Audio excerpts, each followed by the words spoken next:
اور اپنی بیوی کو حضرت عائشہ کی جگہ. نہیں, نبی تو ہمارے لیے رول ماڈل ہیں, ہم ہر مثال ان کی زندگی سے دیں گے. ہم جب کہتے ہیں ہماری بیٹیاں فاطمہ جیسی ہونی چاہیے, یعنی فاطمہ کو فالو کریں, اس کا یہ مطلب نہیں کہ ہم فاطمہ کے مرتبے پہ رکھ رہے ہیں, ٹو فالو. تو یہ میں نے کہا کہ نبی علیہ السلام نے لیڈر ہونے کا ثبوت دیا ہے کہ 12,000 کا لشکر حضور کو چھوڑ گیا ہے, آپ اکیلے آگے بڑھے ہیں 80 بندوں کو لے کے, اور آپ یہ رجس پڑھتے ہوئے جا رہے ہیں. اب یہاں پہ بھی چاہیے کہ مفتی منیب کے ساتھ کوئی بھی نہ کھڑا ہو, وہ اکیلا رجس پڑھے اور کہ میں اپنے فرقے کے دفاع کے لیے انجینئر, تو دجال سے بڑا فتنہ ہے. یہ تو یہی کہتے ہیں, وہ کہتے ہیں جی دجال تو چھوٹا فتنہ ہے. میں نے ویڈیو کلپس دیکھے ہیں بریلوی علماء کے, وہ کہتے ہیں دجال تو چھوٹا فتنہ ہے, یہ بڑا فتنہ ہے. کیوں؟ انہیں سمجھ لگی ہے کہ دجال نے تو شعبدہ بازیاں کرنی ہیں, انجینئر صاحب تو ہمارے بزرگوں کی کتابوں سے ہمیں ننگا کر رہا ہے, یہ تو ہمارے پلے ہی کوئی شے نہیں رہنی, کیونکہ یہ بخاری مسلم میں نے تو نہیں لکھوائی ہیں, یہ تو ان کے مدارس میں تھی, بات میری نکل آئی. تو یہ بتائیں نا, وہ کہتے ہیں جو بخاری مسلم ہے وہ بغیر استاد کے انجینئر, وہ کیا کہتے ہیں اپنے استاد بتا دے کون کون سے. میرے استاد احمد صاحب بریلوی صاحب ہیں. آپ احمد رضا بریلوی صاحب کی غلطیاں نکال رہے ہوتے ہیں, کبھی ان کو کہہ رہے ہوتے ہیں اس پہ لعنت کر دی, اس پہ لعنت کر دی. نہیں, غلطیاں جو ہے وہ اپنی جگہ ہے. میں صرف ایک شخص کو معصوم مانتا ہوں جس کی قبر مدینے میں صلی اللہ علیہ وسلم, اور یہی اہل سنت کا عقیدہ ہے, ہم کسی کو معصوم نہیں مانتے. احمد صاحب بریلوی صاحب میرے استاد ہیں, میں نے قرآن ان سے پڑھا ہے. اب آپ سوچ رہے ہوں گے احمد صاحب بریلوی تو 1921 میں فوت ہوئے, میں 1977 میں پیدا ہوا, روحانی طور پہ پڑھا ہے. کیونکہ اگر بازید بستامی کے مرنے کے 60-70 سال کے بعد ابو الحسن خرقانی ان کا روحانی مرید ہو سکتا ہے, جس نے ان کو نہ دیکھا, اس کے ابے نے بھی شاید نہ ان کو دیکھا ہو, تو میں روحانی مرید نہیں ہو سکتا احمد صاحب بریلوی صاحب کا. لیکن یہ تفنن کے طور پہ تھا. احمد صاحب بریلوی صاحب نے اردو میں جو ترجمہ کیا ہے کنز الایمان, وہ انہوں نے کمائی کرنے کے لیے نہیں کیا, انہیں تو عربی آتی تھی, انہوں نے اس لیے کیا تاکہ ہماری عوام الناس تک یہ بات پہنچے کہ قرآن میں کیا لکھا ہے. تو احمد صاحب بریلوی سے بہتر ترجمہ نہ خادم رضوی صاحب کر سکتے ہیں, نہ ڈاکٹر تعلق قادری کر سکتے ہیں, نہ کوئی عالم دین اور بریلویوں کا کر سکتا ہے. احمد صاحب بریلوی سے بہتر ترجمہ کوئی نہیں نہ کر سکتا. میں نے ان کا ترجمہ پڑھا, گویا کہ میں نے احمد صاحب بریلوی سے ڈائریکٹ قرآن پڑھا. تو آپ کس طرح کہہ رہے ہیں کہ میں نے بغیر استاد کے پڑھا ہے؟ بخاری مسلم کے تراجم اگر میں پیش کرتا ہوں, میں نے غلام رسول سعیدی صاحب کی صحیح مسلم جو 6 جلدوں میں چھپی ہوئی ہے, 7 جلدوں کے اندر, وہ پڑھی ہے. اور غلام رسول جو رضوی صاحب تھے 13 جلدوں میں بخاری لکھی ہے, میں نے وہ پڑھی ہے. میں نے استادوں سے ہی پڑھا ہے, کیونکہ استادوں کو عربی آتی تھی, انہوں نے اردو میں جو شروحات لکھی ہیں وہ میرے لیے لکھی ہیں. تو ہمارا سٹیٹس وہی ہے جو صحابہ کرام بغیر پڑھے لکھے حضور کی عربی بات سن کے سمجھ لیتے تھے کہ یہ کیا بات ہے, حالانکہ لکھنا پڑھنا نہیں جانتے تھے. احمد صاحب بریلوی صاحب کا اردو ترجمہ سن کے آپ اور میں ڈائریکٹ سمجھ سکتے ہیں کہ اعلیٰ حضرت نے جو قرآن کا ترجمہ کیا, قرآن میں یہ لکھا ہوا ہے. کیا ایاک نعبد و ایاک نستعین کا ترجمہ احمد صاحب بریلوی نے یہ کیا, یا شیخ عبد القادر جیلانی المدد انہوں نے ترجمہ کیا ہے, اے اللہ ہم تیری ہی عبادت کریں اور تجھی سے مدد چاہیں. پریکٹیکلی وہ بے شک بابوں کو پکارتے رہے ہوں, قرآن میں انہوں نے ترجمہ ٹھیک کیا, تو میں اعلیٰ حضرت کی بات مان رہا ہوں, میں ان کا روحانی خلیفہ ہوں. چلیں, پہلا استاد احمد رضا بریلوی صاحب ہو گئے, اور باقی بس بتائیں. غلام رسول سعیدی صاحب 2, اور غلام رسول رضوی صاحب 3, پیر نصیر الدین نصیر صاحب 4, ہاں جی, ڈاکٹر اسرار صاحب 5, ہاں 5 استاد. غلام رسول اپنا بولنا اسحاق صاحب, ڈاکٹر تعلق قادری صاحب, بے شمار. جس سے میں نے الیاس قادری صاحب, جس سے جو پازیٹیو چیز میں نے سیکھی ہے. ویسے تو یہ کہتے ہیں جو بندہ آپ کو ایک حرف بھی سکھا دے وہ آپ کا استاد ہے, بالکل, وہ سارے استاد ہیں ہمارے. اچھا, یہ ابھی آپ نے مولانا الیاس قادری صاحب کی بات کی, پہلے آپ ان کی جماعت میں تھے, جب آپ ان کی جماعت میں تھے تب تک وہ ٹھیک تھے, اور تب تک آپ یہ بھی بات, ان کی کچھ باتوں کو بھی آپ فالو کرتے ہوئے نظر آئے. اب لوگ کہتے ہیں کہ جس نے اپنے استاد کے خلاف ہی کھڑا ہو گیا یہ بندہ. پہلے باتیں استاد کی ساری ٹھیک لگتی تھی اسے, پہلے جو کہتے تھے استاد صاحب جی ہاں جی ٹھیک ہے, مریدوں کی طرح صحیح اس کو کر رہے تھے, اب اچانک ہی اٹھا اور ساری باتیں نہیں, اچانک نہیں ہوا. میں نے جب دیکھا کہ میرے استاد صاحب مجھے وہ باتیں بتا رہے ہیں جو اس شخص کی تعلیمات سے ٹکراتی ہیں, کہ جس شخص کی محبت میں نے اپنے استاد سے محبت کی تھی, یعنی کہ رسول اللہ صلی اللہ علیہ وسلم, تو ہم نے تو یہی سیکھا ہے کہ بڑے سے بڑا بھی کوئی بزرگ ہو, اگر وہ رسول اللہ کے خلاف چلتا ہے تو اس کی پھر اس معاملے میں تو عزت نہیں ہوگی. ہیومن ڈگنیٹی میں آپ بے شک عزت کریں. رہ گئے الیاس قادری صاحب, تو الیاس قادری صاحب کی جو باتیں صحیح ہیں وہ آج تک ہم لے کے چل رہے ہیں. یہ پگڑی آپ کو جو نظر آ رہی ہے الیاس قادری صاحب سے ہی ہم نے, یہ اس وقت سے میں یہ کٹ والی پگڑی پہنتا ہوں جب سے وہ پہن رہے, تو ہم بھی انہی سے سیکھی ہے. اس کے علاوہ کرتا شلوار میں نے اس وقت سے سلوار ہوں, اور ابھی تک اسی طریقے سے سلوار ہوں. میں وہ دوسرے والا نہیں, یہ آپ کے کالر والی نہیں پہنتا, حالانکہ میں اسے جائز سمجھتا ہوں. تو میں نے پازیٹیو چیزیں تو ان سے سیکھی ہیں. باقی جو عقائد میں اختلاف ہے تو وہ خود انہی تعلیم. دیکھیں, اگر الیاس قادری صاحب ٹی وی پہ بیٹھ کے یہ کہتے ہیں کہ قرآن کے بعد سب سے افضل کتاب بخاری شریف ہے, اور بخاری شریف میں نماز کا طریقہ وہ لکھا ہوا ہے جو شیخ عبد القادر جیلانی نے غنیۃ الطالبین میں لکھا ہوا ہے, یعنی رکوع میں جاتے وقت اور اٹھتے وقت رفع الیدین, اور خود الیاس قادری صاحب اس پہ عمل ہی نہ کریں, تو میں الیاس قادری صاحب کی بات مانوں یا بخاری شریف کی بات وہ مانوں؟ کہتے ہیں نماز تو یہ بھی ثابت ہے, اس طرح پڑھو اس طرح تو پڑھو. پھر وہ یہ کیوں کہتے ہیں کہ قرآن کے بعد سب سے افضل کتاب بخاری شریف ہے اگر اس پہ عمل نہیں کرنا؟ اور دوسری بات وہ یہ نہیں کہتے یہ بھی ثابت ہے وہ بھی ثابت ہے, وہ کہتے ہیں یہ نیچے جو ان کی عوام ہے وہ تو نہیں, وہ کہتے ہیں یہ منسوخ ہے, یہ مکھیاں مارنا ہے, یہ بغلوں میں بت رکھ کے آتے تھے, عوام کو انہوں نے یہ پڑھایا ہوا ہے. تو کیا بغلوں میں بت واقعی تھے؟ میں تو کہتا ہوں یہ اگر ہمیں کوئی حدیث دکھا دینا دنیا کی کسی کتاب میں, خواہ جھوٹی لکھی ہوئی ہو, ہم رفع دین چھوڑ دیں گے. اور دوسری بات, الیاس قادری صاحب اپنے آپ کو قادری کہتے ہیں, یہ قادر آپ کو پتہ ہے کس کی نسبت ہے؟ عبد القادر جیلانی کی. ان کی غنیۃ الطالبین میں تو نماز کا طریقہ رفع الیدین کے ساتھ لکھا ہوا ہے. تو الیاس قادری صاحب اپنے پیر کے مطابق نہیں چل رہے تو مجھ سے کیوں ڈیمانڈ کرتے ہیں کہ میں اپنے پیر کے مطابق چلوں؟ وہ تو خود اپنے پیر کے باغی ہیں. ہاں اچھا, یہاں پہ آپ نے بات کی کہ اگر مجھے یہ چیز دکھا دی جائے, یہ بات ایک بار آپ نے پہلے بھی کی تھی, اگر مجھے یہ میرے خیال سے کوئی 10 سال شاید پرانی بات ہے, میں نے وہ کلپ سنا تھا, اس کے اندر آپ نے کہا تھا کہ اگر مجھے کوئی دکھا دے رفع دین وہ بت رکھ کے آتے تھے, تو میں اس کا فرقہ جوائن کروں گا. جی جی جی دکھا دیں, اگر یہ چیز دکھا دی تو جی جی ہاں جی ہاں جی, ٹائم قیامت تک ہے, سارے کوشچن کر کے دیکھ لو. صحیح. اچھا, یہ جو آپ کی اکیڈمی چل رہی ہے اس کا اینڈ کیا ہے؟ جب ظاہری بات ہے میں نے بھی ایک دن جانا, آپ نے بھی جانا, سب نے جانا, جب آپ کی مطلب ڈیتھ ہو جاتی ہے اس کے بعد کیا یہاں پہ کوئی اور انجینئر آ کے بیٹھ جائے گا یا کوئی شاگرد بیٹھ جائے گا؟ کوئی بھی نہیں بیٹھے گا انشاءاللہ. یا پھر اس طرح کوئی معاملہ شروع ہو جائے کہ ہر شہر کے اندر ایک اکیڈمی کھل گئی ہے, ہاں جی آجو ادھر آجو, وہی کائی جو انجینئر محمد علی مرزا کے تھے وہی ہمارے ہیں, وہی اکیڈمی آپ کے نام سے ہر جگہ کھل جائے گی. دیکھیں یہ کیا معاملہ ہے؟ یہ تو اس صورت میں ہوتا نا اگر میں اپنی زندگی میں ایک کام ڈالتا. آپ کو دیوبند اور بریلویوں کی مسجدیں اور مدرسے جو نظر آ رہے ہیں نا, ان کے بانیوں نے اپنی زندگی میں یہ سارے مدارس بنائے ہیں اور اس نام کے اوپر ڈگریاں ایشو کی ہیں, اس نام پہ مسجدیں بنائی ہیں. تو میں نے ابھی 14 سال آلموسٹ 15واں سال شروع ہو چکا ہے, نہ کوئی مسجد بنائی نہ کوئی چندہ بک بنائی, انہی کے پیچھے نمازیں پڑھتا ہوں, انہی کو چندے دیتا ہوں. کوئی فرقہ لانچ نہیں کیا, کوئی اکیڈمی نہیں بنائی جس میں آگے لوگ تعلیم حاصل کریں. یہ اکیڈمی تو اس کا نام ہے, یہاں پہ اسٹوڈیو ریکارڈنگ ہوتی ہے اور لوگ آ کے مجھ سے ملاقات کرتے ہیں, اور اس کے بعد یہ اتوار والے دن ہی بند ہو جاتی ہے, پھر اگلی اتوار کو کھلتی ہے. ہم نے کسی شہر میں کوئی اس طرح کی برانچ نہیں بنائی ہوئی. اور دوسرا آپ نے کہا ادھر آ کے کون بیٹھے گا؟ میرے بھائی میں یہاں پہ جو بیٹھا ہوں وہ کسی کی سیٹ پہ تو نہیں بیٹھا نا. نہیں, کسی کی سیٹ پہ. اچھا, اب آپ سمجھیں, اللہ تعالیٰ اپنے بندوں کو اٹھاتا ہے.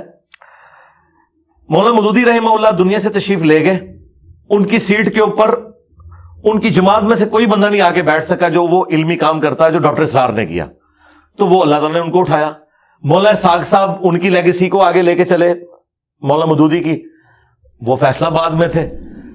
اور مولانا اسحاق صاحب نے جس طریقے سے سنی شیعہ کنفلکٹ کے لیے جو ایفرٹ پٹ کی اس کو ریزالو کرنے کے لیے, وہ اس لیگیسی کو آگے میں لے کے چلوں. تو یہ اللہ کی مرضی ہے کہ کس جگہ پہ بندہ اٹھائے گا. مجھے نہیں پتا میرا کون سا اسٹوڈنٹ یا اس لیگیسی کو کون آگے لے کے چلے گا. ہم نے نہ کوئی ادھر بازار بنانا ہے, میرے پاس اکیڈمی مطلب آپ کے یہ کرائے میں ہے بھائی, خریدی نہیں ہوئی ہے, یہ کرایہ دینا یہ بند کر دیں گے, خود ہی اکیڈمی بند ہو جائے گی.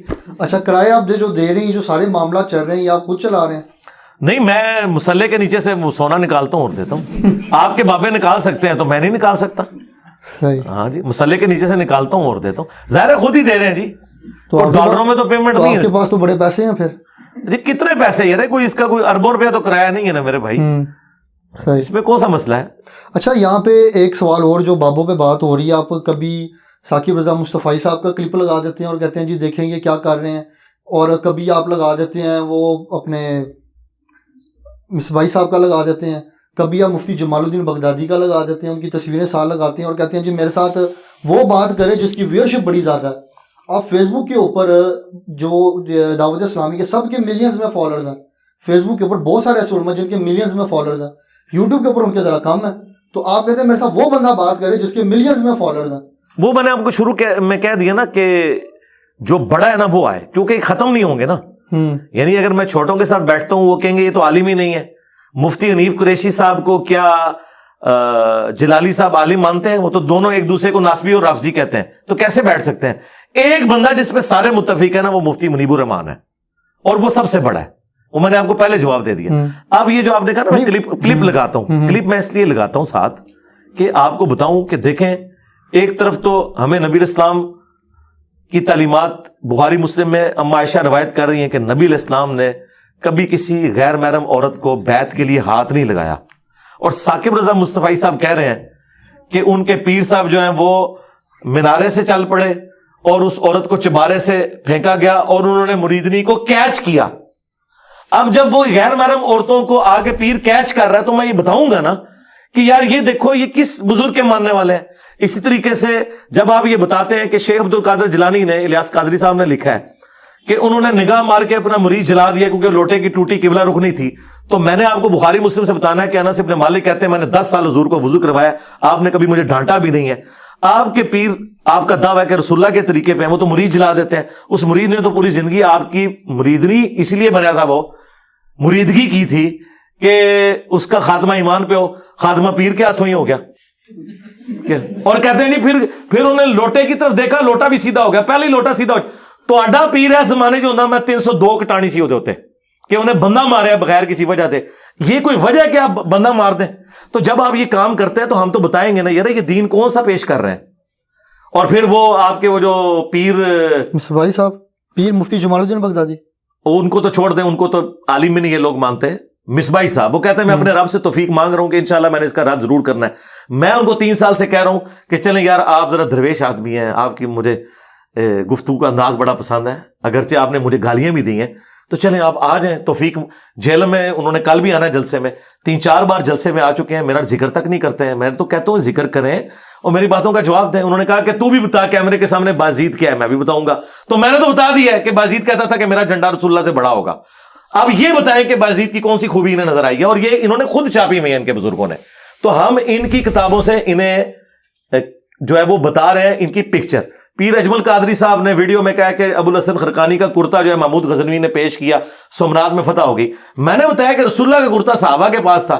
جنگ قاسیہ میں 8,500 صحابہ شہید ہوئے ہیں، اس کی وجہ وہ نبی کا کرتا لے جاتے اور وہ کرتا شفا بھی دیتا ہے. مسلم شریف میں حدیث ہے کہ ام اسما بنت ابی بکر نے وہ کرتا نکالا اور کہا کہ ہم اس کا دھون مریضوں کو شفا کے لیے پلاتے ہیں.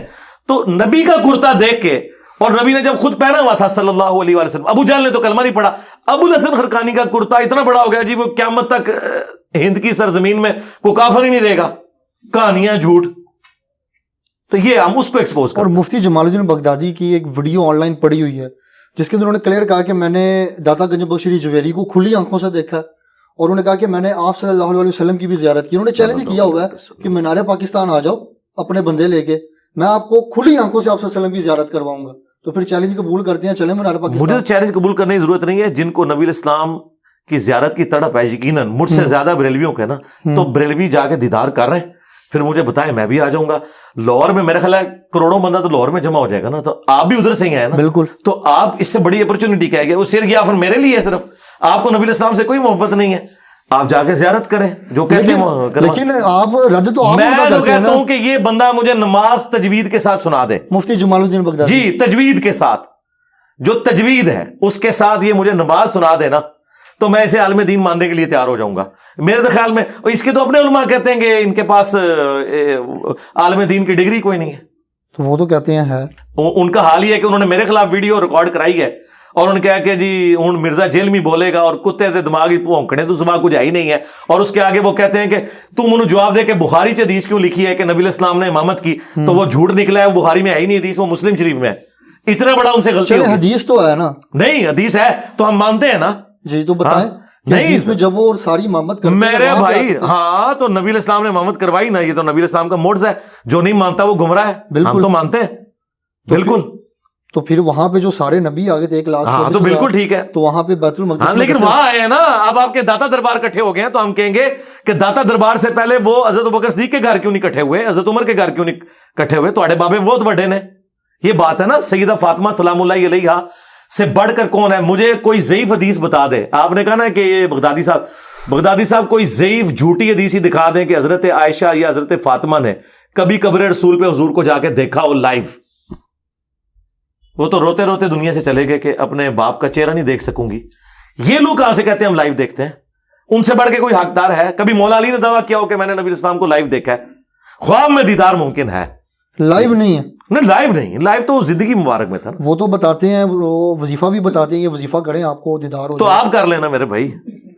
اچھا بہرحال یہاں پہ ایک بات اور بڑی امپورٹنٹ ہے کہ کچھ عرصہ پہلے راؤنڈ اباؤٹ کوئی 10-12 سال پہلے آپ کی کلپ کے اندر آپ کہتے ہیں جی حضرت جو امیر معاویہ ہے رضی رضی اللہ تعالیٰ عنہ، آپ ان کے بارے میں کہتے ہیں جی وہ ہمارے ماموں ہیں اور ان کے بارے میں زبان بند رکھنی چاہیے. پھر ریسنٹلی آپ ایک لائیو کر رہے ہوتے ہیں اور لائیو کے دوران آپ کہتے ہیں جی وہ میں میرے ذہن میں تھا لیکن میں بول نہیں سکتا تھا اور تاکہ کوئی مسئلہ نہ بن جائے، ایسا نہ ہو جائے. پھر ریسنٹلی آپ نے ایک اور کلپ بھی کچھ دن ہوئے آپ نے لانچ کیا ہے اور آپ نے دوسروں کو کہتے ہیں ماموں پارٹی. تو پہلے آپ جو خود ماموں پارٹی کے ممبر تھے تو تب آپ ٹھیک کہہ رہے تھے، اب آپ نہیں تو میں نے تو اپنی غلطی مان لی ہے نا جی. اور اس میں نے یہ بتایا کہ مجھے اس ایشو کی سینسٹیوٹی اور اس کی ڈیٹیلز پتہ ہی نہیں تھی. ظاہر ہے میں ایک سنی خاندان میں پیدا ہوں تو مجھے تو وہی کہانی کروائی جانی ہے نا جو باقیوں کو کرائی گئی ہے کہ یزید کو اوپر سے ٹپک کے آ کے بیٹھ گیا. مجھے بعد میں جب پتا چلا کہ یار یہ تو کام پیچھے سے ڈلا ہوا ہے تو میں نے اسے ایکسیپٹ کر لیا. یہ تو میرا ایک پلس پوائنٹ ہے. اب بھی اگر مجھے کوئی غلط چیز نظر آئے گی اپنے اندر تو میں رجوع کروں گا. میں نے تو کئی باتوں میں رجوع کیا ہے کہ یار یہ بات اس طرح نہیں تھی، اس طرح. آپ یہ بات کریں کہ جو اب میں بات کر رہا ہوں یہ لکھی نہیں ہوئی کہیں پہ. ہاں یہ بات کریں، بتا دیں کچھ لائک جیسے آپ 2812 کی بات کرتے ہیں اور اس کے اوپر اور آپ بات کرتے ہیں 4230 کی، اس کے اندر ایک پراپر آپ سب کا لفظ موجود ہے، صحیح مسلم کے اندر موجود ہے 6229. ہاں 6229 اور 6 آگے 330 پہ بھی چلی جاتی ہے. تو اب یہاں پہ جو ہیں عرفان شاہ مشہدی صاحب وہ اس حدیث کو ایکسپلین کرتے ہیں اور کہتے ہیں جی یہاں پہ جو سب کا مطلب ہے یہ کچھ اور ہے، کچھ اور سینس ہے. آپ باتیں ادھر کی حدیث اٹھا کے کبھی آپ دوسری کتابوں سے اٹھا کے اسے میچ کرنے کی ضرورت نہیں میرے بھائی. صحیح مسلم 6229 حدیث کھول لیں، اس میں سب کا ترجمہ خود ہوا ہے، امام مسلم نے نقل کیا. وہ کہتے تھے لعن اللہ ابو تراب، ابو تراب علی ابن ابی طالب پر لعنت. جب لعنت کا لفظ موجود ہے تو کس نے دی تھی لعنت؟ بنو مروان نے، بنو امیہ نے. تو بنو مروان ذمہ دار ہوا نا، تو یہاں پہ حضرت معاویہ نہیں، وہ حضرت معاویہ والی علیحدہ سے حدیثیں ہیں. بات یہ کہ پہلے تو یہ مقدمہ مانے نا جو انہوں نے پبلک کو جھوٹ کیا ہوا تھا مشہور کہ بنو امیہ کے دور میں حضرت علی پہ لعنت نہیں ہوتی تھی. یہ سب کا مطلب جو ہے تنقید ہے، لعنت نہیں ہے. تو ہم نے نہیں تو میں نے لعنت کا لفظ بتا دیا نا. پہلے تو یہ معافی مانگے نا کہ انہوں نے صدیوں سے جھوٹ بولا ہے. امام مسلم لکھ کے گئے تھے. اگلی بات بھی ہم کریں گے. میں نے 10 حدیثیں مسلم شریف سے، بخاری شریف سے، ابو داؤد سے، سنن نسائی الکبریٰ سے، المستدرک الحاکم سے نقل کی ہیں کہ حضرت معاویہ کے دور میں بھی یہ سب و شتم ہوتا تھا، ان کی موجودگی میں بھی ہوا ہے. اب تو یہ مان گئے، یہ کہتے ہیں مغیرہ ابن شعبہ رضی اللہ تعالیٰ عنہ نے کیا ہے لیکن حضرت معاویہ نے نہیں کیا، ان کے سامنے ہوا ہے. ہم کہتے ہیں روکا کیوں نہیں؟ یہ پورے کا پورا سسٹم یہ سب کو پتا ہے اور اہل سنت تو نقل کرتے آئے ہیں. یہ جلال الدین سیوطی کو اتنا کوٹ کرتے ہیں، اس نے خود تاریخ الخلفاء میں یہ بات لکھی ہے کہ یہ سب کچھ ہوتا تھا، عمر بن عبدالعزیز نے ختم کروایا. یہ سب کا ترجمہ، یہ جو کہتے ہیں ہم تنقید کرتے ہیں، ہم تو اس سے آگے جا چکے ہیں. سب کو چھوڑ دیں، لعن اللہ ابو تراب موجود ہے، ابو تراب پر لعنت نعوذ باللہ. تو سب کا ترجمہ میں ہلکا کرتا رہوں، گالی میں اس میں بھی رجوع کرتا ہوں. گالیاں نہیں دیتے تھے، لعنتیں بھیجتے تھے. ہم کہتے ہیں جنہوں نے اہل بیت پہ لعنت بھیجی ہے نا ان پہ اللہ کی لعنت، اللہ کے فرشتوں کی لعنت، تمام لعنت کرنے والوں کی لعنت اور ان کے دفاع کرنے والوں پہ بھی لعنت. ان کا حشر بھی ان کے ساتھ ہو اور ہمارا حشر خلفائے راشدین اور اہل البیت کے ساتھ ہو. میں جنرل سٹیٹمنٹ دیتا ہوں، جسے فٹ اسے گفٹ. اچھا، علامہ خادم حسین حدیث صاحب ایک جملہ بولتے ہوتے تھے جن پہ اللہ راضی، ان کا رسول راضی. اللہ نے ازل میں دیکھا اپنے صحابہ جیسا دل نہیں پایا. ہاں بالکل، ہم تو آپ تو ڈائریکٹ صحابہ کی نہ صحابہ نہیں، 1-2 بندوں کا مسئلہ ہے. صحابہ 1 لاکھ سے زیادہ ہے. صحابہ کے قاتلین کے ہم خلاف ہیں، جو صحابہ کے دشمن ہیں. مثلا دیکھیں جی، کیا منکرین زکوٰۃ صحابہ نہیں تھے؟ زکوٰۃ کافر سے لی جاتی ہے مسلمان سے؟ مسلمان سے. تو حضرت ابو بکر صدیق نے جو منکرین زکوٰۃ کے خلاف تلوار اٹھائی ہے تو وہاں آپ حضرت ابو بکر صدیق کو کیوں نہیں کہتے کہ ایک صحابی نے دوسرے صحابی پہ تلوار کیوں اٹھائی ہے؟ کیا کہتے ہیں آپ؟ کہتے ہیں منکرین زکوٰۃ ریٹ آف دی گورنمنٹ کو انہوں نے چیلنج کیا ہے. ہم کیا کہتے ہیں؟ ہم حضرت ابو بکر کے ساتھ کھڑے ہیں. کہتے ہیں نا؟ بالکل کہتے ہیں. اچھا بس اب قائم رہنا ہے جی. جو کان ڈالے گا نا آپ نے خلیفہ راشد کے ساتھ کھڑا ہونا ہے نا، تھوڑی گڈی پینچر ہو جائے. آگے چلیں. حضرت عمر کے دور میں مسلمانوں نے ایسا سچ کوئی بغاوت نہیں کی ہے رومنز اور پرشینز کے خلاف. انہوں نے جنگیں لڑی. ہم کہتے ہیں حضرت عمر کے مخالفین کافر تھے، رومنز اور پرشین. اس سے آگے چلیں. حضرت عثمان غنی رضی اللہ تعالیٰ کے دور میں جو ان کے خلاف بلوائی کھڑے ہوئے، ہم انہیں بلوائی کہتے ہیں. اگرچہ ان میں صحابہ اور تابعین شامل ہیں لیکن ہم حضرت عثمان کو حق پہ مانتے ہیں کہ ان کو اس طریقے سے شہید نہیں کرنا چاہیے تھا.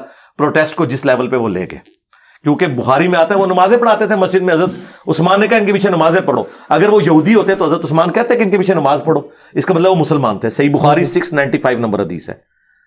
جب حضرت علی کی باری آئی ہے اور ان کے خلاف جو ریٹ آف دی گورنمنٹ کو چیلنج کر رہے ہیں, آج خادم رضوی صاحب کو یہ بات پتا ہے, چلے ان کا آپ نے ذکر کیا, میں انہی کا ذکر کرتا ہوں. خادم رضوی صاحب کو تو یہ بات پتا ہے کہ ختم نبوت کے ایشو پہ, جس کو میں اینٹی قادیانی ایشو کہتا ہوں, ختم نبوت تو وہ ہے جو چشتی رسول اللہ اشری رسول اللہ کو بھی غلط کہے.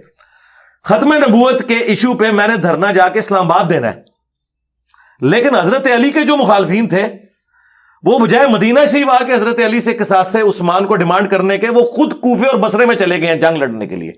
جب اس طرح کوئی ریٹ آف دی گورنمنٹ کو چیلنج کرے گا تو حضرت علی نے ان کے خلاف تلوار اٹھائی, اور احادیث میں نبی اسلام نے بشارت دی تھی المستدرک للحاکم میں, مسند احمد میں, کہ جس طرح میں نے کافروں کے خلاف تلوار اٹھائی ہے نا, تم میں ایک ایسا شخص بھی ہے جو مسلمانوں کے خلاف تلوار اٹھائے گا.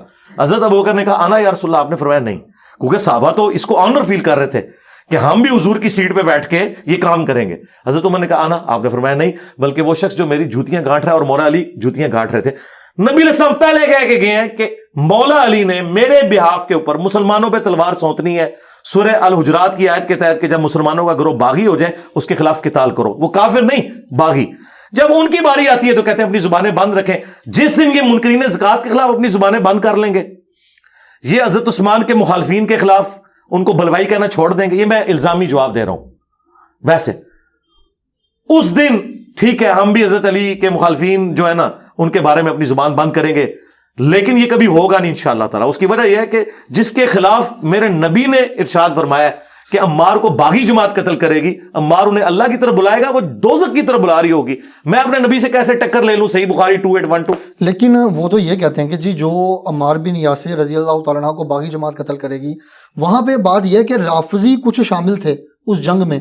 اب آپ جن کا نام لیتے ہیں وہ کہتے ہیں جی ان کو تو انہوں نے قتل کر وہ بھی کہتے ہیں یہ اسی طریقے کی کہانی ہے جو بغلوں میں بت رکھ کے آتے تھے. مسند احمد میں موجود ہے, ابو الغادیہ ایک صحابی تھے صلح حدیبیہ کے, انہوں نے عمار کو قتل کیا. وہ تو خود روتے تھے, مجھ سے عمار کا قتل ہو گیا. آپ کہاں سے وکالت کر رہے ہیں؟ حدیبیہ میں تو ان کا شجر کے نیچے ہاتھ, وہی بیعت ہوئی تھی. جی وہ جنتی ہو گیا. جی وہ جنت کی بشارت ملی نا, لیکن اس کے بعد ان سے غلط کام ہوا نا. وہ خود روتے تھے.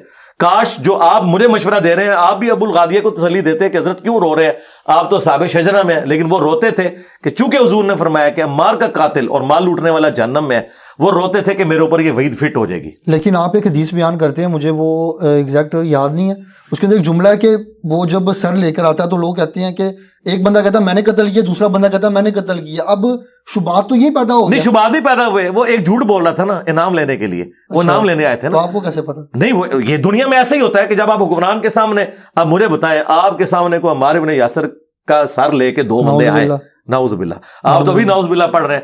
اس نے نہیں نعوذ باللہ پڑھا جس کے سامنے وہ سر لے کے آئے تھے, اس کو بھی نعوذ باللہ پڑھنا چاہیے تھا نا. تو وہ ایک کہہ رہا ہے کہ سر میں نے مارا ہے, دوسرا کہہ رہا ہے میں نے مارا ہے. تو وہاں نعوذ باللہ پڑھنے والے ہمارے اسکول آف تھاٹ کے لوگ موجود تھے, عبداللہ بن عمر بن عاص. انہوں نے کہا کہ ایک دوسرے پہ ہی پھینکو, یہ جو حضرت معاویہ سے تم انعام لینے آئے ہو تم ایک دوسرے پہ ڈال دو, کیونکہ حضور نے فرمایا تھا عمار کو باغی جماعت قتل کرے گی اور عمار کا قاتل اور مال لوٹنے والا جہنم کی آگ میں ہے. یہ تو جہنم کما رہے ہو, تم انعام لینے آئے ہو, اللہ نے تو جہنم میں پھینکنا ہے جس نے عمار کو مارا ہے. تم بہتر یہ ہے کہ دوسرے پہ الزام لگاؤ, انعام لینے آئے تھے, انہیں تو پتہ ہی نہیں تھا کتنا سینسٹیو میٹر ہے. اچھا, عبداللہ بن عمر عاص کے بارے میں بھی آپ کبھی کہتے ہیں جی وہ حضرت علی نے ان پہ قنوت نازلہ پڑھی, وہ عمر بن عاص پہ. عبداللہ بن عمر بن عاص جو ہے نا وہ تو الحمدللہ شیعہ علی تھے, ان کے بیٹے. ہاں ان کے بیٹے, ان کو تو سمجھ آ گئی تھی نا. ان کے بارے میں تو مسلم شریف میں 4776 نمبر حدیث ہے کہ ایک بندہ کہتا ہے کہ آپ ہمیں کہہ رہے ہیں امیر اطاعت کی کرو امیر کی, اور آپ کے چچا کا لڑکا معاویہ ہمیں کہتا ہے ہم حرام خوری کریں, لوگوں کو ناحق قتل کریں, ہم اللہ کی بات مانیں سورہ نساء آیت نمبر 29, یا آپ کے چچا زاد کی بات مانیں. تو وہ سر جھکا کے تھوڑی دیر بعد کہتے ہیں کہ معاویہ کی اطاعت کرو ان کاموں میں جس میں اللہ اس کے رسول کے مطابق چلائیں, اور جس میں وہ خلاف چلیں تم اس کی مخالفت کرو. عبداللہ بن عمر بن عاص تو ماشاء اللہ تعالیٰ پوری گیم سمجھ گئے ہوئے تھے. انہوں نے کوئی میری ویڈیو نہیں دیکھ کے یہ بات کی. اگر انہوں نے ان لوگوں کی ویڈیوز دیکھی ہوتی تو کہتے ہیں کہ صحابہ کے بارے میں زبان بند کرو, کیونکہ وہ سوال کرنے والا تابعی تھا. لیکن انہوں نے کہا, ان کو پتا چل گیا ابھی کام ڈلا ہوا ہے. یہ اگر حضور نے اپنی بیٹی کے بارے میں کہا کہ میری بیٹی فاطمہ بھی چوری کرے اس کے ہاتھ کٹیں گے, تو باقی کسی کی کیا مجال ہے؟ یہ بات کدھر جائے گی؟ خدا نے ازل میں دیکھا اپنے نبی کے ساتھیوں جیسا دل نہیں پایا, تو پھر یہ بات کدھر چلے جائے گی اگر ہم یہ چیزیں کریں گے؟ وہ ساتھی ہم مانتے ہیں نا، حضرت ابوبکر، عمر، عثمان و علی مہاجرین ساتھی ہیں نا جی، یہ ساتھی ہیں نا، تو وہ قرآن نے بتا دیا کہ ساتھی 3 قسم کے ہیں. ٹھیک ہے، قرآن جی سورہ توبہ کی آیت نمبر 100، 101 اور 102 کہ نبی علیہ السلام کے جو ساتھی ہیں وہ 3 قسم کے ہیں. والسابقون الاولون من المہاجرین والانصار، جو سبقت لے گئے شروع میں جو اہل ایمان تھے، مہاجرین میں بھی اور انصار میں بھی. دوسرا فرمایا پکے منافق ہیں لیکن نمازیں پڑھتے تھے، جنہیں تم نہیں جانتے اللہ انہیں جانتا ہے، ایسے پکے منافق ہیں. وہ تو چھوڑ دیں، وہ ہمیں نہیں پتا، ساتھیوں میں ہیں، قانوناً وہ بھی صحابی ہیں. قانون اس لیے صحابی ہیں کہ ہمیں پتہ نہیں ہے نا، ہم تو انہیں ظاہر ہے. آپ مجھے بتائیں ایک بندہ حضور کے پیچھے نماز پڑھ رہا ہے تو آپ اسے کافر تو نہیں سمجھیں گے، مسلمان نہیں سمجھیں گے نا، اس زمانے میں صحابی ہوگا، بریلوی دیوبندی اہل حدیث شیعہ تو نہیں ہے. اور تیسرا فرمایا ملے جلے اعمال کرنے والے ہیں، اللہ تعالیٰ ان قریب انہیں دیکھے گا. تو یہ ملے جلے اعمال کرنے والے ہیں. قرآن میں 3 کیٹیگریز ہیں، یہ پکڑ کے سب پہ رضی اللہ عنہ لگاتے ہیں. قرآن نے رضی اللہ عنہ اور رضوا عنہ انہیں کہا ہے کہ جو سابقون الاولون اور احسان سے ان کی پیروی کرنے والے ہیں، جو ان کے قاتلین ہیں وہ کیسے رضی اللہ عنہ ہو جائیں گے؟ لیکن اب دیکھیں نا، آپ کیسے فیصلہ کر سکتے ہیں اس چیز کا؟ ہم نے نہیں فیصلہ کیا، اللہ کے نبی کر گئے نا فیصلہ. آپ نے فرما دیا کہ عمار حق پہ ہوگا جی، وہ جنت کی طرف بلا رہا ہوگا، مخالف جماعت جو ہے وہ باطل ہوگی. تو آپ جو جماعت ہے اسے باطل سمجھتے ہیں کیونکہ رسول اللہ نے فرمایا جملہ تو دوزخ میں، دوزخ کی طرف بلانے والی جماعت، دوزخ کی نہیں، دوزخ کی طرف بلانے والی. ہاں، تو مسلمان اکثر کام وہی کر رہے ہیں جو دوزخ کی طرف لے جانے والے ہیں، لیکن ہم انہیں دوست کی نہیں کہتے. جھوٹ بولنا کیا ہے؟ دوزخ کی طرف لے جانا. تو ہم کسی جھوٹے کو یہ تو نہیں کہتے دوست کی، کام دوست کی والا ہے. ظاہر خلیفہ وقت کے خلاف کھڑا ہونا، قرآن نے تو کہا تلوار سے ان کو سیدھا کرو جو خلیفہ وقت کے خلاف کھڑے ہوں، کیونکہ وَأُولِي الْأَمْرِ مِنْكُمْ کے تحت ہے. یہ جو یہ کہانی ڈالتے ہیں نا کہ دونوں طرف صحابہ ہی تھے وہ لڑے، یار وہ کہتے ہیں بھائی تھے، دونوں بھائی تھے جی، بھائی ہوتے تو بھائی آپس میں لڑ نہیں پڑتے، بڑا بھائی چھوٹے بھائی کے ساتھ لڑ پڑتا. تو یہ اس میں تو بس ٹھیک ہے، جو بڑا بھائی تھا نا اس نے قنوت نازلہ پڑھی ہے، ہم تو بڑے بھائی کے ساتھ ہیں، تو ہم پھر قنوت نازلہ پڑھنی شروع کر دیں. اب بڑے بھائی کی سنت پہ عمل کریں. حضور نے تو کہا علیکم بسنتی و سنت الخلفاء الراشدین المہدیین، ٹھیک ہے نا. اور دوسرا نبی علیہ السلام نے فرمایا، صحیح مسلم کی حدیث ہے، جب ایک امیر کی بیعت ہو جائے جو اس کے خلاف کھڑا ہو اسے قتل کر دو. حضرت علی کی بیعت ہو چکی تھی، حضرت علی کی بیعت انہی صحابہ نے کی ہے جنہوں نے ابوبکر، عمر، عثمان کو خلیفہ چنا ہے. ان کے خلاف جو کھڑے ہوئے ہیں وہ واجب القتل تھے. وہ تو کہہ رہے ہیں قصاص عثمان کے لیے کھڑے ہوئے ہیں. قصاص عثمان کے لیے خلیفہ سے ڈیمانڈ کی جاتی ہے، خلیفہ کے خلاف تلوار نہیں اٹھائی جاتی. مثلا خدا نہ خواستہ آپ کے بھائی کو یا والد کو کوئی قتل کر دے تو آپ کیا پارٹی اور جتھا بنا کے سپریم کورٹ پہ حملہ کریں گے یا سپریم کورٹ میں ریٹ فائل کریں گے؟ اور پھر سپریم کورٹ میں حضرت علی جیسا بندہ ایماندار بیٹھا ہوا ہو، پھر تو کوئی گنجائش ہی نہیں ہے. پارٹی اور جتھا بنانا تو یہ تو ریٹ آف دی گورنمنٹ کو چیلنج کرنے والی بات ہے. صحیح. ہاں، ہمیں اس جنگ سے اختلاف ہے. صرف وہ یہ کرتے نا قانون ہاتھ میں نہ لیتے، جس طرح حضرت عثمان کے مخالفین نے قانون ہاتھ میں نہیں لیا تھا، صرف گھیراؤ کیا تھا، پھر بعد میں انہوں نے ایکٹیویٹی پرفارم کی. جب تک وہ ٹھیک تھے ہم انہیں ٹھیک مانتے ہیں کہ یار ان کا احتجاج تھا، حضرت عثمان نے بھی نہیں روکا کیونکہ وہ صحابہ تھے. اس میں کئی صحابہ جو ہیں وہ اصحاب شجرہ میں شامل تھے، وہ صحابہ تھے. لیکن جب انہوں نے قتل کیا ان میں سے کسی بندے نے تو وہ ایکٹیویٹی غلط ہو گئی. کیا اس بندے کو کوڈ کیا گیا کہ وہ بندہ کون تھا؟ نہیں، ظاہر ہے کہ معلوم تھا. میرا بھائی آج کے زمانے میں جب سی سی ٹی وی کیمرے ہیں تو قاتل کا پتہ نہیں چلتا، اس زمانے میں تو پتہ ہی نہیں چلتا. پوری جماعت کو تو نہیں مارا جا سکتا. اچھا، یہاں پر ایک اور بڑا حفاظت کرنے والے معلوم ہے کون تھے، حسن و حسین تھے. اچھا، یہاں پہ جتنی ویڈیوز آپ ہی ہم دیکھتے ہیں، ایک فیل ہوتا ہے کہ جیسے نا کوئی رافضی بیٹھ کے نا اپنے اسٹیج کے اوپر لگا ہوا ہے، اور یہ ایک فیلنگ ایک آتی ہے کیونکہ جب باغ فدق کی بات آتی ہے، آج سے 6 سال پہلے آپ نے کہا تھا کہ میں ایک کلپ بناؤں گا اور جیسے میں پورا ڈیٹیل سے سرچ کر کے چیز نکال کے لاتا ہوں، میں 4-5 گھنٹے 6 گھنٹے کا کوئی کلپ بناؤں گا. وہ 6 سال گزر گئے ہیں. آپ نے 2 الگ باتیں، آپ نے بات کر دی رافضیوں والی، ایک بات کر دی ناسبیوں والی. ایک بات پہ رہے نا، لیکن دیکھیں نا، میں تو نہ رافضی ہوں نہ ناسبی ہوں. میں تو الحمدللہ اہل سنت کے منہج پہ ہوں، کتاب و سنت کا ماننے والا ہوں اور اسی کو لے کے آگے چل رہا ہوں. اب یہ رہ گیا کہ میں کوئی رافضیوں والی بات کرتا ہوں. رافضیوں والی بات اس دن ہوگی جب میں کوئی ایسی بات کروں جو قرآن بخاری مسلم میں نہ لکھی ہو. اور اگر قرآن بخاری مسلم میں لکھی ہوئی ہے تو رافضی تو قرآن بخاری مسلم ہوا، میں کہاں سے ہوا؟ میں تو صرف ایک لے مین کی طرح اس میں سے بیان کرتا ہوں. اچھا، باغ فدق کا آپ نے کہا تھا کہ میں 6.5 سال پہلے راؤنڈ اباؤٹ آپ نے کہا تھا کہ میں پورا ڈیٹیل کلپ بناؤں گا. ہاں جی، ضرورت ہی نہیں پڑی نا. آپ ایک بات سے کیسے مائنس کر سکتے ہیں کہ جی وہ مینیجریل ایشو تھا، مینیجریل ایشو کی وجہ سے ایسا ہو گیا، اتنا بڑا فرقہ لانچ ہو گیا، اتنا بڑا فرقہ بن گیا؟ وہ اس کی وجہ سے نہیں لانچ ہوا، وہ آپ کے ماموں کی وجہ سے لانچ ہوا ہے. ہاں، یہ ذہن میں رکھیے گا. یہ جو شیعہ فرقہ ہے یہ بائی پروڈکٹ ہے ناصبیوں کی. جب شیعہ نے علی پہ مظالم ہوئے بنو امیہ کے دور میں, حضرت علی پہ لعنتیں کی گئیں, تو وہ غصہ جمع ہوتے ہوتے ہوتے یہ اینڈ رزلٹ نکلا. جس طرح میں آج آپ کو بتاتا ہوں کہ آپ کے ایکس آرمی چیف نے جاتے ہوئے آخری تقریر کی ہے کہ 70 سال سے فوج قربانیاں دے رہی ہیں, لیکن دنیا میں سب سے زیادہ گالیاں ہماری فوج کھاتی ہے, باوجود اس کے کہ سب سے زیادہ قربانیاں ہم لوگ دیتے ہیں. تو انہوں نے کیا کہا کہ اس کی ریزن یہ تھی کہ ہم پالیٹکس میں دخل دیتے تھے, اب ہم نہیں دیں گے. یہی کہا نا انہوں نے. تو انہوں نے ایک ریزن بتائی کہ یہ ایک دن میں نہیں ہوا, 70 سال کا غصہ جمع ہوا ہے, جو اینڈ میں آج اس حالت میں نکلا ہے کہ اس وقت پاکستان کی کوئی پولیٹیکل جماعت 2 بول ہمدردی کے فوج کے لیے بولنے کے لیے تیار نہیں ہے. اس کی وجہ ان کی پالیسیز ہے پیچھے کی. اب انہوں نے ٹھیک کیا نا, تو اب ذرا رکو, ذرا صبر کرو, آگے چلو, اتنی جلدی تو نہیں ہوگا. تو یہ جو اس وقت اینٹی فوج بیانیہ آیا ہے نا, یہ بائی پروڈکٹ ہے اس کا جو انہوں نے لچ تل کے رکھا 70 سال تک پالیٹکس میں.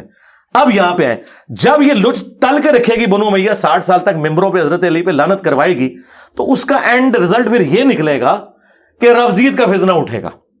تو پھر اب آپ صبر کریں گے, آپ طریقے سے آپ نے اس مقدمے کو لے کے چلنا ہے.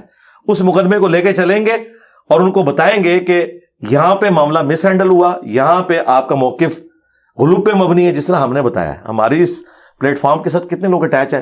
آپ باغ فدق کی بات کریں, لفظ فدق ہوتا ہے زبر کے ساتھ, فدق, ہاں یہ یاد رکھنا ہے. یہ مولوی والی غلطی نہیں نکالی, میں چاہ رہا ہوں کیونکہ ایک پلیٹ فارم ہے, ایک اچھی بات لوگوں تک چلے. یہ باغ فدق کا یا جاگیر فدق بیسیکلی اس کا جو ایشو ہے نا, اس کو میں نے to cut the story short یہ کیا تھا کہ at the end of the day سیدنا علی رضی اللہ تعالیٰ عنہ بقول شیعہ کے امت کے وسیع تر مفاد میں اس فیصلے پہ خاموش ہو کے ایکسیپٹ کر لیتے ہیں اسے, اور بقول اہل سنت کے وہ اس فیصلے کو درست سمجھتے ہوئے ایکسیپٹ کر لیتے ہیں. دونوں نے یہ مان لیا کہ ایکسیپٹ کر لیا. کس نے؟ مولا علی نے. اب مولا علی نے ایک فیصلے کو ایکسیپٹ کیا, پوری زندگی انہوں نے حضرت ابوبکر یا حضرت عمر کے ساتھ اس معاملے میں کوئی لڑائی نہیں کی.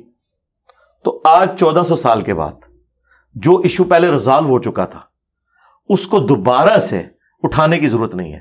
اب اس پہ ہمارے پہ اگر کوئی آرگومنٹ کرتا ہے نا کہ صحابہ کرام کی جو جنگیں ہوئی تھی اس کو کیوں آپ اٹھاتے ہیں, اس لیے کہ وہ ریزالو نہیں ہوئی تھی, کیونکہ حضرت علی نے کہا ہے کہ قیامت کے دن معاویہ اور میرے درمیان فیصلہ ہوگا. میں نے معاویہ کو معاف نہیں کیا, لیکن ابو بکر عمر کے کیس میں حضرت علی نے ان کی خلافت کو ایکسیپٹنس دی ہے. جس سے مولا علی کی دوستی ہے یعنی ابو بکر عمر, ہماری قیامت تک اس سے دوستی ہے, چاہے ان کے اینڈ سے کوئی زیادتی بھی ہوئی ہو بقول روافظ کے, یا ان کا فیصلہ 100% درست ہو بقول اہل سنت کے, تب بھی اینڈ رزلٹ یہ ہے کہ حضرت علی نے کمپرومائز کیا, ہم کمپرومائز کرتے ہیں. اس میں سے نکالنے کی کوئی فائدہ نہیں ہے. نہیں, یہاں پر آپ نے ایک وہ کوٹ کی تھی, میرے ذہن میں آ رہی ہے کہ باغ فدق کا جو واقعہ آئی تھنک سو بان ابی یاش ایسا نہیں, وہ تھا حضرت فاطمہ کی شہادت. ہاں, جھوٹی, وہ تو جھوٹ ہے نا. تو وہ شیعہ کے بہت بڑے عالم, انہوں نے 40 ریفرنس دائر کیے ہوئے ہیں. کوئی 40 ریفرنس نہیں, وہ آپ ریفرنس کھول کے پڑھیں, مجھے بتائیں اس میں کون سی حدیث کی کتاب میں ریفرنس ہے. وہ کہتے ہیں ساری آپ کی کتابیں. نہیں, میری کتابیں نہیں, میں تو کسی بابے کو سمجھتا نہیں ہوں. میری کتاب وہ ہوگی بخاری سے نکالیں, مسلم سے نکالیں, ٹھیک ہے. انہوں نے نکالا ہے مصنف ابن ابی شیبہ سے, وہ تو میں پہلے ہی بیان کر چکا ہوں. ان کی یوٹیوب پہ پیدائش سے پہلے میں نے وہ ساری روایتیں بیان کی ہیں. اس میں کہاں لکھا ہے؟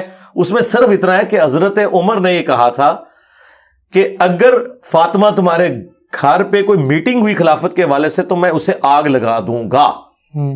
ٹھیک ہے. ہم نے یہ کہا تھا کہ یہ ان کی طبیعت کی سختی تھی, انہیں جملہ نہیں بولنا چاہیے تھا نبی علیہ السلام کی بیٹی کے لیے. لیکن اس سے یہ کیسے ثابت ہو گیا کہ انہوں نے آگ لگا دی ہے؟ وہ جو آگ لگا دی ہے نا, وہ تو اس طرح, وہ تو کئی بار بندہ اپنی بیوی کو کہتا ہے کہ میں تجھے چھوڑ دوں گا, اور بیوی کہتی ہے کہ میں تمہیں نبڑ لواں گی. اس کے بعد پوری زندگی ہنسی خوشی وہ رہتے ہیں. اس کا یہ مطلب تو نہیں طلاق ہو گئی ہے, کچھ ہوا تو نہیں نا.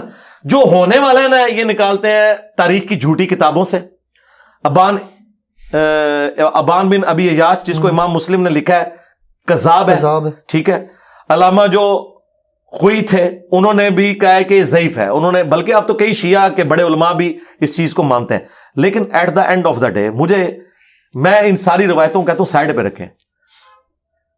کیا حضرت علی کسی ایسے خلیفہ کے ساتھ کمپرومائز کر سکتے تھے جس نے ان کی بیوی کو قتل کیا ہوا تھا, اور اس سے بڑھ کے اس خلیفہ کو اپنی بیٹی دے دیں؟ اسی بیوی کی بیٹی ام کلثوم, جس کی ماں کو بقول ان کے حضرت عمر نے قتل کیا تھا, وہ کیسے عقد میں دیں گے؟ اور یہ شیعہ بھی مانتے ہیں کہ ام کلثوم عقد میں دی ہوئی تھی, وہ مانتے ہیں. وہ کہہ اس رہے ہیں کی زبردستی ہوئی ہے. جی زبردستی ہوئی ہے. تو میں کہتا ہوں پھر حضرت علی شیر خدا تو نہ ہوئے, بات تو ختم ہو وہ گئی. پھر کہتے ہیں کربلا کے اندر بھی تو امام حسین علیہ السلام کے ساتھ ظلم ہوا ہے نا, نہیں تو وہاں پہ بھی ہو سکتا ہے. نہ, یہ دو باتیں الگ ہیں. حضرت علی علیہ السلام شیر خدا, ٹھیک ہے, بالکل کوئی شک نہیں. تو وہ حضرت علی کے اوپر کربلا کیوں نہیں ہوئی کہ وہ لڑتے اور شہید ہو جاتے؟ نہیں ہوئی نا. یہ تو ان کے لیے سوال ہے نا. جی سوال ہے نا, ٹائم قیامت تک جواب دو کہ حضرت علی نے کربلا کیوں نہیں بنوائی اپنے لیے ابو بکر عمر سے لڑائی کر کے. اس کا مطلب یہ ہے کہ وہ اس کو صحیح سمجھتے تھے جو انہوں نے کیا.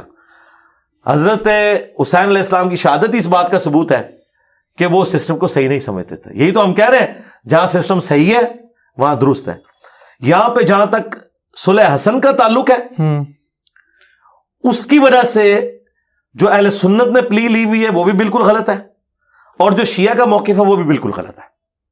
اہل سنت کی پلی یہ ہے کہ صلح حسن کا مطلب یہ ہے کہ حضرت حسن نے حضرت میر معاویہ کو لیجیٹمائز خلیفہ مان لیا. نہیں, انہوں نے امت کے مفاد میں ان کے ساتھ صلح کی شرائط کے اوپر. لیکن صلح تو کی نا, جن کے ساتھ جنت کا شہزادہ صلح کر رہا ہے. جی ہاں, جنت کا شہزادہ صلح کر لے, ہماری صلح ہی ہے الحمدللہ. میں حسینی ہوں نا, تو حسین نے حضرت معاویہ کے 20 سال میں کوئی تلوار نہیں حضرت حسین نے اٹھائی معاویہ بن ابی سفیان رضی اللہ تعالیٰ کے خلاف. ہماری صلح ہے. لیکن جب وہ صلح کرنے والا اپنی صلح کی شرط توڑ دے پھر کیا ہوگا؟ تو وہ شرط جب ٹوٹی, شرط کیا تھی کہ اپنے بعد تم امت کو شورا پہ چھوڑو گے. انہوں نے اپنے بیٹے کو نامزد کیا, حضرت حسین علیہ السلام میدان جنگ میں اترے. ٹھیک ہے, یہ اس پوری بات کو سمجھیں. جہاں تک صلح تھی وہاں تک صلح, اور وہ بھی اس صلح کا بھی عالم ہے. وہ تو کہتے ہیں بیٹا اپنی مرضی سے ہی اس نے سارے یہ پوری بات تو مکمل ہو لیں میرے بھائی. آپ چھیڑ رہے ہیں پی ایچ ڈی تھیسیز اور مجھے کہہ رہے ہیں کہ استنجے کے پتھر کتنے ہیں, وہ تو میں آپ کو دو بتا دوں گا. ہم نے پی ایچ ڈی تھیسیز ہے, یہ پورا ایک مقدمہ ہے. جی اس مقدمے کو سمجھیں. تاریخ ابن کثیر میں حضرت حسین ابن علی کا خط ہے جو معاویہ ابن ابی سفیان کے نام انہوں نے لکھا ہے کہ میں اللہ سے ڈرتا ہوں کہ میں اللہ کو کیا منہ دکھاؤں گا کہ شریعت کے خلاف جو تیرے دور ملوکیت میں کام ہو رہے ہیں اور میں خاموش ہوں, اس طرح کا پروٹیسٹ نہیں کر رہا.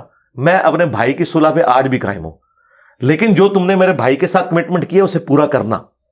اس میں ایک کمٹمنٹ یہ تھی کہ مرنے کے بعد امت کو شورا کے حوالے کرو گے, وہ اس نے کمٹمنٹ پوری نہیں کی.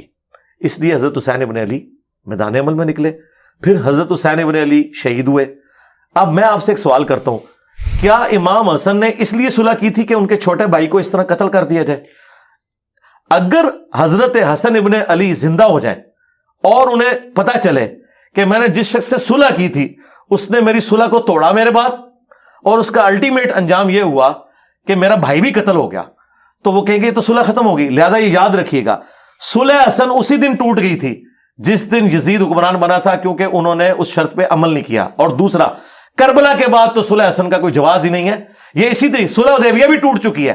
یہاں لوگ صلح حدیبیہ کی مثالیں دیتے ہیں. صلح حدیبیہ تو ٹوٹ گئی تھی, تبھی تو فتح مکہ ہوا تھا, کیونکہ کافروں نے وہ صلح توڑ دی تھی, حضور نے ان کے اوپر چڑھائی کر دی.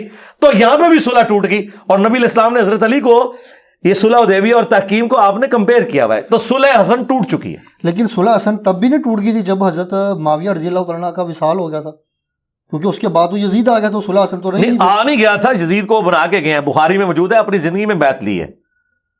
حدیث نمبر کیا ہے اس کا؟ 4827 ہے, جہاں پہ انہوں نے بیعت لی ہوئی ہے. ہاں, مروان بن حکم کہتا ہے کہ امیر المومنین, وہ کہتا ہے میرے عزیز ہم وطنوں, اللہ نے امیر المومنین کو یہ سجایا, وہ امت کے وسیع تر مفاد میں اپنے بعد اپنے بیٹے کو خلیفہ نامزد کرنا چاہتے ہیں. تو آپ کھول کے پڑھ لیں بخاری میں, اور تفسیر ابن کثیر میں سورۃ الاحقاف کی آیت نمبر 17 کے کانٹیکسٹ میں ابن کثیر نے پورا وہ واقعہ بخاری اور باقی ساری حدیث کی کتابوں سے جمع کیا ہے کہ عبد الرحمن بن ابی بکر کھڑے ہوتے ہیں کہ تیرا امیر المومنین تو چاہتا ہے کیسر و کسرا کے طریقے پہ چلے, ابو بکر عمر کے طریقے پہ نہیں. ٹھیک ہے, تو میں نے کئی بار حدیث بیان کی, میرا کربلا والا ریسرچ پیپر پڑھیں تو 14 طبق آپ کے روشن ہو جائیں. اب اس سے باہر نکلے, کوئی اور بات کریں. تو ہم نے الحمدللہ ریزالو کر دیا. ایک موٹیویشن اسپیکر ہے ساحل ادیم صاحب, وہ کہتے ہیں جی انجینئر محمد علی مرزا کو جو تصوف ہے وہ سمجھ ہی نہیں آیا, اور وہ بیچارے کی غلطی یہ ہے کہ اس کو تصوف سمجھ نہیں آیا, اس لیے وہ بار بار یہ باتیں کرتا ہے, چشتی رسول اللہ اور یہ ساری باتیں. نہیں, تو اس کا تو بڑا خطرناک مطلب ہے, آپ کسی پہ جھوٹ نہ باندھیے گا. میں یہ کلپ کے اندر میں چلا دوں گا. جی چلائیں. مجھے بتائیں کہ آپ جس صاحب کا نام لے رہے ہیں, کیا انہوں نے کہا ہے کہ چشتی رسول اللہ جائز ہے؟ وہ کہتے ہیں جائز نہیں ہے. تو پھر میرا اور ان کا کوئی اختلاف ہی نہیں ہے. لیکن وہ کہتے ہیں آپ کو تصوف سمجھ نہیں آیا, وہ کسی اور سینس میں نہیں کہہ رہے وہ دیکھیں نہیں یہ انہوں نے کہیں نہیں کہا, استغفر اللہ. نہیں, وہ کہتے ہیں کہ جی وہ تصوف کے اندر کچھ باتیں ایسی ہوتی ہیں, اس طرح کچھ اس کو ایکسپلین کر رہے تھے. نہیں وہ انہوں نے وہ جو بھی کلپ ہے میں نے سنا اس میں انہوں نے کوئی بات کی نہیں ہے, وہ بات کریں گے تو جواب لے لیں گے. صرف انہوں نے ایک بات کی ہے, اس کا جواب میں آپ کو دے دیتا ہوں. انہوں نے یہ کہا ہے کہ یہ جو جعلی صوفی پھر رہے ہیں نا, یہ اس بات کی دلیل ہے کہ جعلی چیز کی اصل بھی کوئی موجود ہوتی ہے نا. تو میں نے اس کا جواب ان کو دیا نا کہ یہ جال کس کی ہے, کس اصل کی ہے. تو میں نے ان کو بتایا کہ اصل یہ تھا کہ غلاف کعبہ چڑھتا تھا, انہوں نے جعلی بابوں کی قبروں پہ چادریں چڑھانا شروع کر دی. اصل یہ نہیں ہے کہ رسول اللہ کی قبر پہ کچھ چادر چڑھاتے تھے مولا علی علیہ السلام, تو یہ اس کی اصل نہیں ہے. یہ انہوں نے نقل اتاری ہے کعبے کی اور بالکل غلط اینالوجی بنائی. اچھا میں نے انہیں بتایا کہ اصل یہ تھی کہ انبیاء اصل ہوتے تھے جو ٹرو ریپریزنٹیٹیو ہوتے تھے اس پلانٹ ارتھ پہ, نبیوں کی لوگ عزت کرتے تھے. جب انہوں نے دیکھا کہ نبیوں کو تو لوگ اتنی رسپیکٹ دیتے ہیں تو انہوں نے یہ کلیم کیا ہم نبی کی سیٹ پہ آ کے ان کے خلفاء کی حیثیت سے بیٹھ گئے ہیں. نبی علیہ السلام کے وضو کا پانی صحابہ نیچے نہیں گرنے دیتے تھے, ان کا پسینہ مبارک خوشبو کے طور پہ لیتے تھے. انہوں نے اپنے بابوں کے پسینے, منہ کی ہڈیاں اور ان کے تبرکات لینے شروع کر دیے, حالانکہ حضرت ابو بکر عمر عثمان علی کے کسی نے نہیں لیے تھے. تو اس کی اصل انبیاء تھے, یہ انبیاء کی نقلیں اتار کے انبیاء کے دین میں انہوں نے رکھنا ڈالا ہوا ہے. اور دوسرا وہ جو کہتے ہیں نا احیاء العلوم, انہوں نے ذکر کیا جی احیاء العلوم پڑھیں, ہاں سمتھنگ لائک کچھ ایسا ہی ہے جی. تو آپ کی اطلاع کے لیے عرض ہے کہ یہ تصوف کی جن کتابوں کا آپ لوگ نام لیتے ہیں اور جن کتابوں کا نام آپ نے صرف سنا ہوا ہے, وہ کتابیں میں نے اس وقت پڑھ لی تھی جب میری داڑھی بھی نہیں نکلی تھی. کشف المحجوب, رسالہ قشیریہ, احیاء العلوم, مکاشفۃ القلوب, کیمیائے سعادت, یہ وہ ساری کتابیں, اس میں میجارٹی امام غزالی کی ہیں. منہاج العابدین امام غزالی کی کتاب, رسالہ قشیریہ ابو القاسم قشیری جو علی اجویری صاحب کے استاد تھے, اور علی اجویری صاحب کی کشف المحجوب, یہ میں نے اس وقت پڑھ لی ہیں. تو میں نے ان کو بتایا کہ امام غزالی سے ہی پوچھ لیں, وہ کہتے ہیں غزالی کی تصوف ٹھیک ہے. غزالی نے اپنی لائف سٹوری خود لکھی ہے, المنقذ من الضلال, اردو میں ترجمہ ہوا ہے, ضیاء القرآن پبلیکیشن لاہور نے کیا ہے.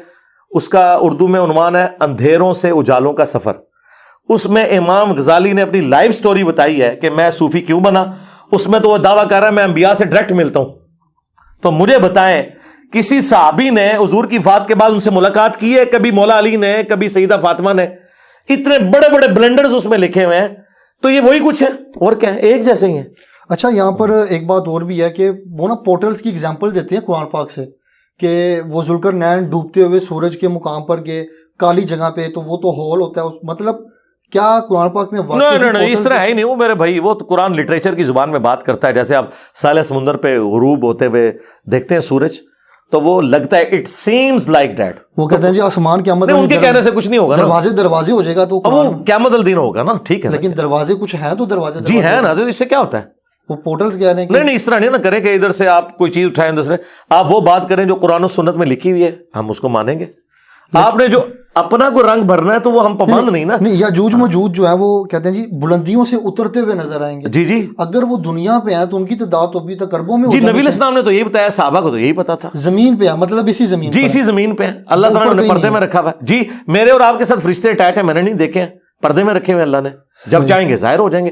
اس میں کون سا یہ جو تباہ آزمائی کرنا ہے نا قرآن و سنت میں, ہم یہ کہتے ہیں قرآن و سنت میں جتنی بھی چیزیں جو عقیدے سے تعلق رکھتی ہیں نا, وہ عقائد و نظریات الحمدللہ قرآن اور سنت میں اسٹیبلش ہوئے ہیں. اس میں اگر آپ ایسی تباہ آزمائی کریں گے کہ جو اصل میں موجود نہیں ہوگی, وہ آپ کے لیے مصیبت کھڑی ہو جائے گی. ہم اتنا مانتے ہیں جتنا احادیث میں ہے. اس کے بعد اگر کسی نے تباہ آزمائی کرنی ہے, اور وہ بھی خیر میرے خیال پابند نہیں کرتے, وہ کہتے ہیں میرے خیال میں. بالکل وہ یہی. تو جب آپ کا خیال ہے, آپ کا خیال تو دین نہیں ہوگا.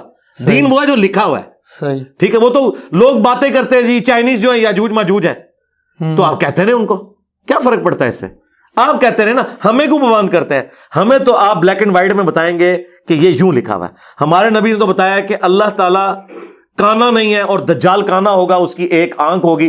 یہ فزیکلی ایک بندہ ہے جس نے سامنے آنا ہے, اور بخاری مسلم میں احادیث اس پہ گواہ ہے. اگر آپ کہتے ہیں یہ کوئی بندہ نہیں ہوگا, کسی سسٹم کا نام ہے, ہم کہتے ہیں سسٹم کا ریپریزنٹیٹیو ضرور ہے لیکن بندہ تو ہے وہ. لیکن وہاں ایک حدیث بھی ہے کہ صحابہ وہ ساحل کے کنارے لگتے ہیں تو وہ دجال کو دیکھتے ہیں. ہاں تو ٹھیک ہے, تو بھی تو وہ ساحل کنارے, تو وہ جا کے انہوں نے کہیں دوسرے پلانٹ پہ دیکھا تھا یا ادھر ہی دیکھا تھا زمین میں؟ لیکن ابھی تک تو دجال آیا ہی نہیں دنیا میں, اس میں وہ ٹائم نہیں, تو دجال تو پیدا ہوا ہے نا, ظاہر نہیں نہ ہوا.